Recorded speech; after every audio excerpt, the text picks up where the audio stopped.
لنافچه دیرکا مردین جه 1000 سالان زیده تره جودکاریا زیتونان تکرن. به پشتگیری دولت لنافچه جودکاریا زیتونان روز بروز زیده تر دبه. جالیه قیماکامیا دیرکه و ده 2021 ده 100,000 شتن زیتونان لجودکارن هاتن براف کرن. لگوری دانه فرمی سالانه نزدیک 4000 تن زیتون تن برهم آنین.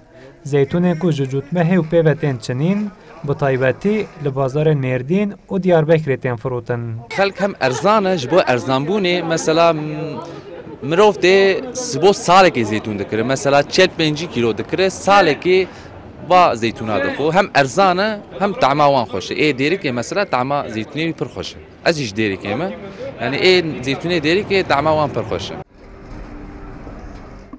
لگوری راگهاندن روبرن دیره که جودکاریا جوره خلخالی زیتونان تنه لدیره که چه دبن. اف جوره هم قلوه و هم جی برونه. کیلو زیتون دیره که دنابرا 20 و 40 لیره انده فروتن. لگوری زیتون رش اف زیتون ارزانترن. کیلو زیتون رش جه 5 لیره دست پیده که و حتی 8 لیره جی دچه.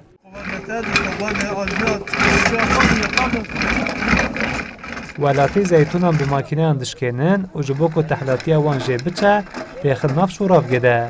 وانا خوش وانا زیدت خود. یارش بهانه وانا یاره 40 ورقه وانا بوی 8 ورقه. ابي بدهار داخل لا صغل فيه. همه 5 کیلو کم ناکم بیشتر نداد به الا 25. 5 والله مشي حظ كنا بن مالي ماكينه دشكينه تعال مجاد بن مالي حبو بارداغي كتن ومدخل صوره ابي حياه چندكي ابا دغش دكن حياه او تعاليا وجهر جام خويدك دشتي ابي وطنداش يسير کالیته زیت و زیتون دیرکه نه تنه لباکور بلکه لجیهان جی بناو دنگه. زیتا کج زیتون دیرکه ته چیکرن ده پیشپرگن لبریتانیا و ژاپنیا ده خلاطا زرین به دست خست. حسن کاکو کردستان 24 دیاربکر